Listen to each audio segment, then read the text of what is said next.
I'm nervous. Yeah, we meet new people. Oh, okay. Yeah, you know what I'm saying? Like, God gave us all this, Everything. and we picked it up, and we carrying it. You feel me? And we walking this thing out. You know what I'm feel saying? me? Yeah. Oh my gosh, this is our first video.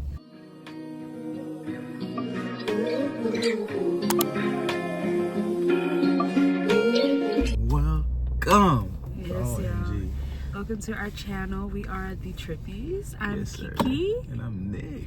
And we're so excited to be starting this channel. We have been filming so much content for you all, but we just felt like it was only right to start off with the Q&A. Yeah. Y'all can get to know us. You know? We asked some questions on our Instagram that people wanted to know about us and just kind of like where we are in life. I'm so excited to meet y'all. You know what I'm saying? Meet y'all. Yeah. We meet new people. Oh, okay. Yeah, you know what I'm saying? Yeah. The Trippy game. Yeah. So somebody wants to know, are we coming out with our own podcast?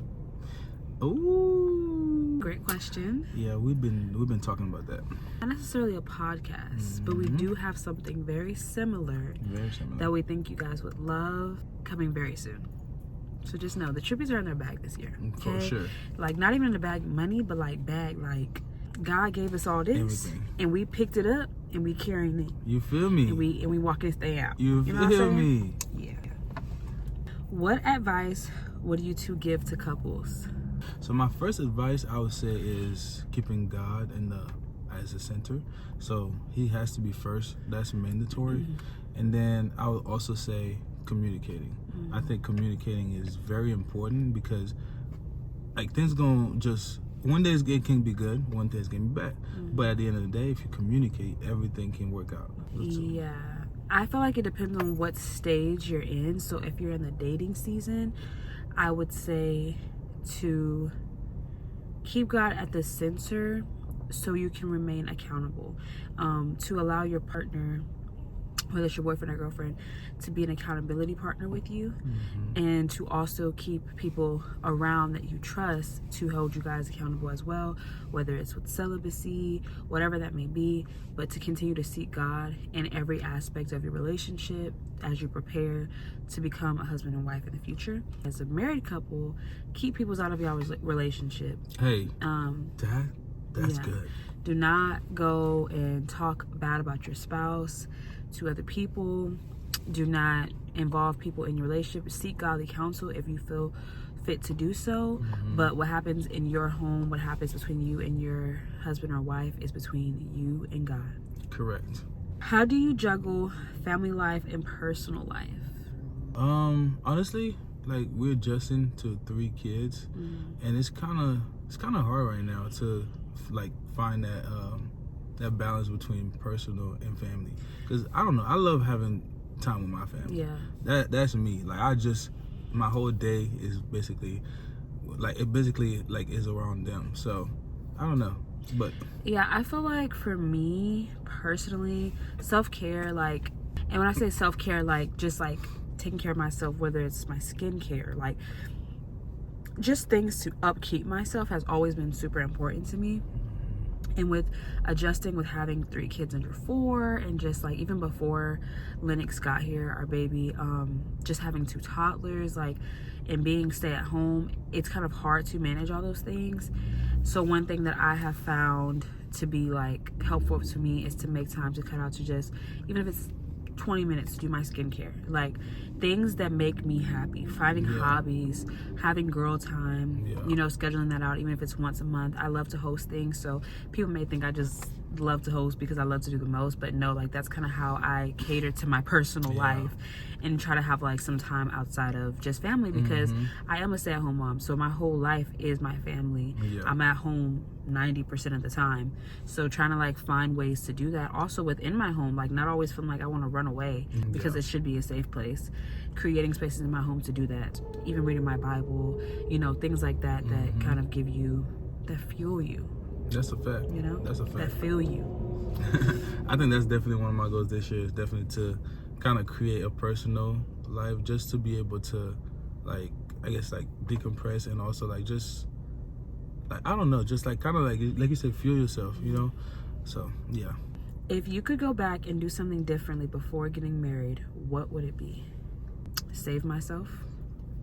You just stole mine. That's literally what I was gonna say. People don't talk about a lot of how having sex outside of marriage can bring a lot of things into your marriage, and whether it had been sex with a male or a female, which is a part of my testimony, I feel like it really didn't even matter. It just really came down to the fact that I had these soul ties. I had these experiences that were different from the experiences that I now have with my husband, and it makes certain things, it makes intimacy hard when you bring all that baggage into a relationship with you, especially your marriage. One thing I will say that I'm glad that we did before we got married, we did, after we had our daughter, we did go through a season of celibacy until we got married, because we started living together, and that was like really important to us, and I feel like I'm happy that we did that. But I wish the circumstances were different and we weren't coming into our marriage with so much baggage. Yeah, I just wish I could have saved myself for her, and also I wish I could have learned myself more.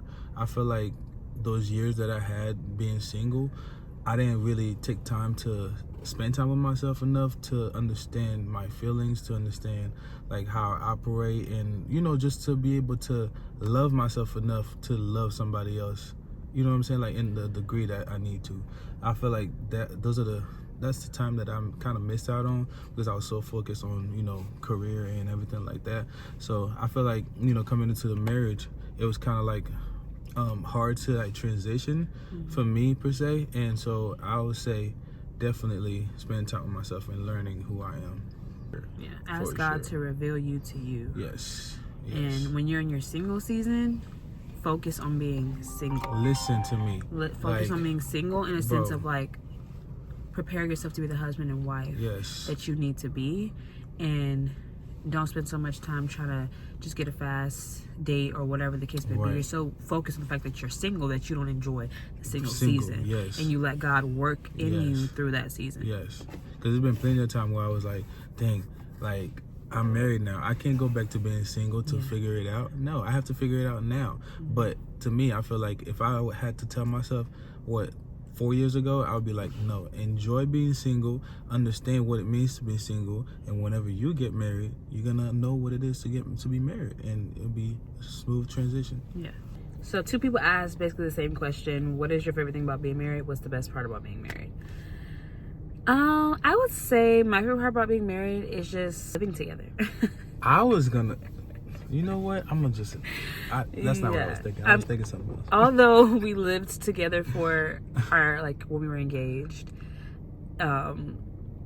it still is like the best part about being married, because we're a Christian and we come from a Christian faith. Usually, you shouldn't live together until you are married. Right. And so I think that it's just like it's nice to be able to live together and just have a peace about it. And you get to wake up to your best friend every single day. You get to go to sleep next to your best friend every single day. You get to tackle things together. Like, it just feels like every single day you're walking with your team like your partner in crime. It's like every day in life you have somebody by your side. You have somebody like watching your back. Like you're just like outside of God, like you're truly never alone. And I think that's the best part, because even if I don't talk to anybody all day, I literally have my best friend with me. Right. So it's a comfort about it. It's a peace about it. You have somebody who is going to pray for you. And it's an amazing feeling. And I think also like the growth that you gain from being in marriage. Like, marriage is, it's a roller coaster. It's a roller coaster. Sometimes you have high highs and you have low lows, and you have to trust that the person that you're having those high highs with are going to be able to handle the low lows with you too. Right. And you grow so much in yourself having to be that person for another person, but also you grow closer when you realize that person is that for you. Right. That's a fact. Having somebody that is gonna build like a legacy with you is everything. I feel like marriage, at the end of the day, is to build each other up, and like she said, the growth that you get from it is Oh, it's crazy. So I just love spending time with her. I just love having her around me. Like anytime I get to have her around me, she's there. Trust me. Like even when I go to the shop, like I'll be like, "Yo, can you come? Like, can you come sit inside with me, or can you like wait on me or whatever?" Like we on the phone. Like I don't know. It's just having her, like somebody that it's like truly is my other half. You know. Yeah. So it's just easy. it's your person. It's Yeah. I love you. Love you. How did you know you two were ordained for each other? Oh, I knew from the jump. Yeah, y'all. Well, that What? has to be a whole other video in itself. I just knew, like, God. All I can say is God told me. Yeah. God told me, and I'm pretty sure God told him. Yeah. And the way that he orchestrated our relationship from the very beginning, it was just nothing but God. Like our whole Literally. relationship is a testimony of God's goodness, and we will get into that in another video, so you just have to wait and see. We're finally at a state where I feel like we're healed from a lot of things, Right. and that we can like openly talk about things without it feeling like y'all in our business. Yeah. What is it like being married young and parents? And parents. Being young and married and parents. Young, Honestly, married. it doesn't really feel like I'm young, married, and a parent. Like I just feel like I'm married with kids. Like kids, yeah. I don't feel like my age has really like defined anything for me. True. I feel like it only really registers in my brain that we're young when like we hang around our friends who are the same age as us and don't have kids or aren't married, and it's like, dang, like it can feel lonely sometimes. I will say that, like you can feel like you're the only ones going through this season, because it's like we don't really have a lot of people around us that understand, and we now have more kids than any of our friends so that do have kids, and so it's definitely an adjustment. It's definitely a lot. We obviously we can't do everything that everybody else can do as freely. Our time is not as free, but we truly enjoy it. Like I find so much joy and peace making memories with my family. Like it's like no other. Growing up, my parents got divorced, and things were, I didn't come from the most peaceful household, and so I think just being able to create that for my kids, like breaking generational curses,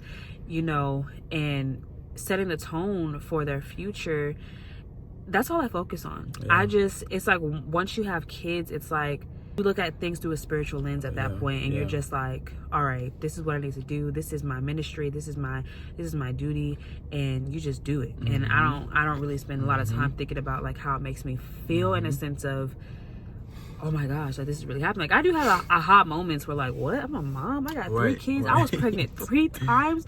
I've been doing this since I turned 20, y'all. Like, and so I do have moments, but I'm just like, I really just try to look at it through a spiritual lens and focus on why God even gave me this responsibility, and to really cherish that.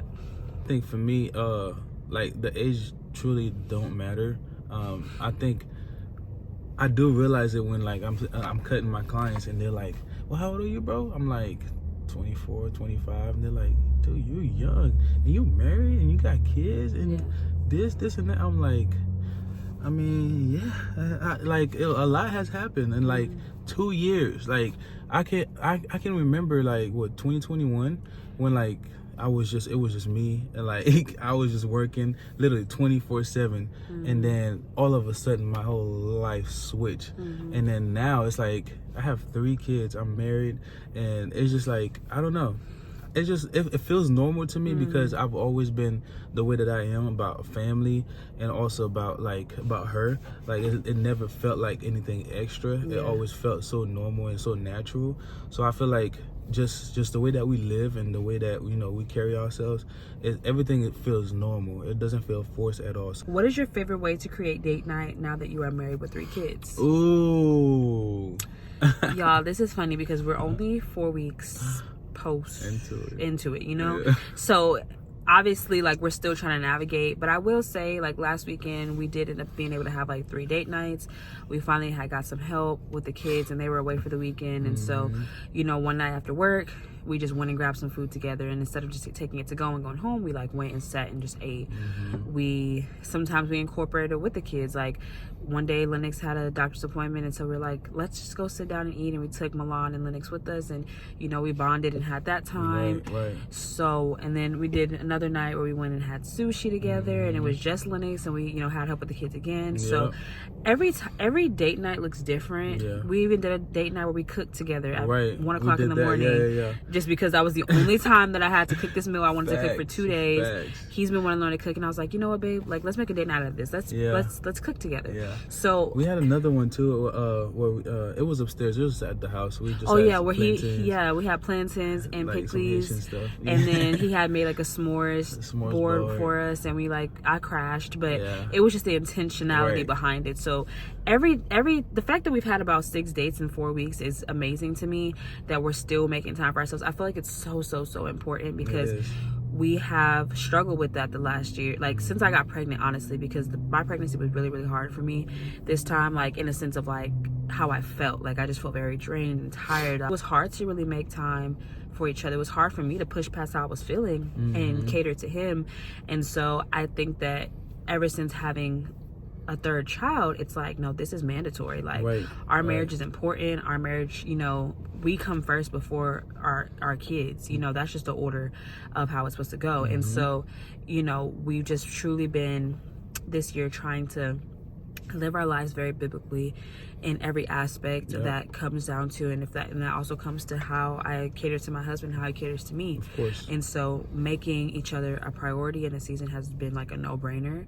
We just make it happen. And if you really care about the person, you would just make it happen. Any advice for keeping God first in your relationship?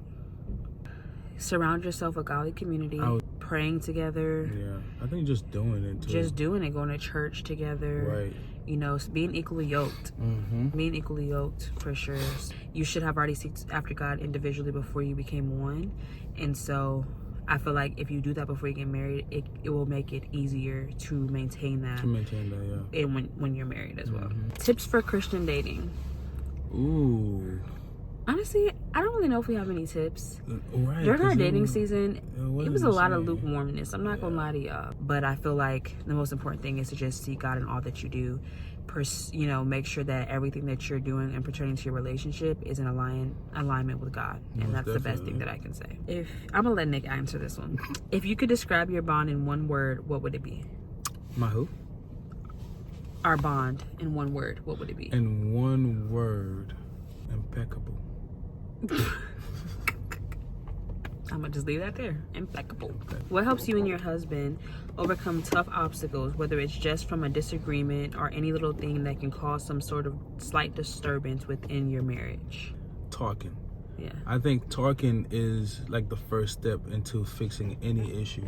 Because at the end of the day, like when you get upset or when you feel a certain way about things, it's easy to just hold it in. It's easy to just be mad and just be mad in your head, and you're just like, it's just like bottled up stuff. And so it's easy to just do that. But you start talking, you start understanding how the other person is feeling about the situation, where they were coming from, and why they did what they did. So I feel like it's important to just talk and figure it out. Yeah, I feel like the key to a healthy marriage is open communication and prayer. Open communication and prayer. Yes. So anytime that we're going through anything, sometimes if I feel like I might be easily angered, which is not love, I go to God about it first before I even bring up a situation. And if it's something that I feel like I've been holding in too long, he'll come to me. Sometimes being the person that makes the initiative too, like paying attention to your partner, pay attention to their body languages, their moods, those different things. So because sometimes it may be hard for you to come and say how you're feeling, but having a partner who pays attention to you and can come to you and be like, hey, look, I've noticed like this is going on, like can we talk about it? And both of you being open and willing to listen, like he said, and not always respond is very important. All right, y'all, so this is gonna be the last question, and I feel like it's a really good one to end this off. What is a goal that he and I want to achieve as a husband and wife? Like, what do you want to achieve as a husband? As a husband, I want to make sure that I love my wife every day, that I cherish her, and that I like just the simple things. I feel like like that can make you better as a husband. Just, you know, waking up and telling her that she's beautiful, getting her flowers. And so I feel like those things that I want to make sure that I capitalize on, and dating her throughout our marriage, throughout the rest of our marriage, so we can stay young and, you know, stay loving each other. Because we are a family of 5 now, and it ain't getting any easier as far as, like, you know, our day-to-day life and everything that we have coming up. So I feel like as a godly man, I have to be able to strive to lead our family to the best place possible in faith with God. So yeah, I want to achieve always being a servant, like always serving my husband with joy. I feel like sometimes it can be easily to be burdened by things because it can be a lot. And sometimes when you have a husband who's willing to do any and everything for you, you can kind of depend on that sometimes. But I feel like it's important to, you know, serve in the ways that he may not even know that he needs. For example, like last night, me cleaning the kitchen at 1 o'clock in the morning brought me joy to see him be able to sit back, relax, knowing that this is something he would do. So it makes me even happier to do it, because I know that you would do this if I wasn't doing it. But because I want to serve you, because I want to take the load off of you, I am going to do this no matter what time of night it is, no matter if I haven't got any sleep, whatever. I just always want to continue to be a servant to my husband, and, you know, do it with joy. Man, as a Proverbs 31 woman should. Right. That made me feel a different type of way last night. No cap. Just seeing her do that, I was just like, oh my God, I just love you, you know? Like certain things, like it's just the little things, like I said. And I also would say, I always want to be his confidant. I always want him to feel like outside of God that he can trust me with everything that he feels, his emotions, you know, anything that he's struggling with. I want him to be able to come to me and always feel like I am his confidant, like making his life easy, making his life peaceful. And yeah, this is good. This was good. I really enjoyed this. Yeah, this was fun. We love doing talking videos. We do stuff like this with each other all the time, and sometimes we're like, we should just put up a camera. Right. So that's just a hint to something that's coming up really, really soon. But we hope that you guys enjoyed this video. Most definitely. Again, we are the Trippies. Yes, sir. Nick. Kiki. Make sure you subscribe, like the video, and comment down below. You hear me? Down below. And you'll be seeing a lot more of us. Yes, sir. God, you call me by my name. The love you give me, I just can't deny. Yeah. No longer blinded, I can see.